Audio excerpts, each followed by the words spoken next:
हाणे परवरन के बुधाईंदासी त हेड़ो कीअं थींदो आ।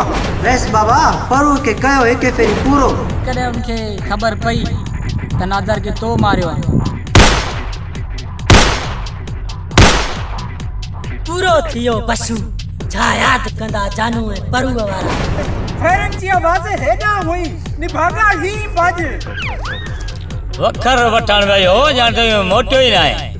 बाराम खान या सुधरियो न है पूरे गोठ वालन सा पिटाई वेठो बुजदल के जाए जा हदी गया छा परु वाला वरी तो सा कमदार विड़िया है मूं कदे सोचो ही न हो तो बाराम खान एडो जालिम थींदो। वैस बाबा गोड़ जाते हाल ही ना पूछो पर जे कुर्बान कुर्ब में त ठीक आ जे चिड़े विड़े असा छा जानू जेड़ा असा यूं मौलाई मानू हूंदा तव्हां जा हवाला आहिनि ॾिसो था हाणे तव्हां छा छा करियो।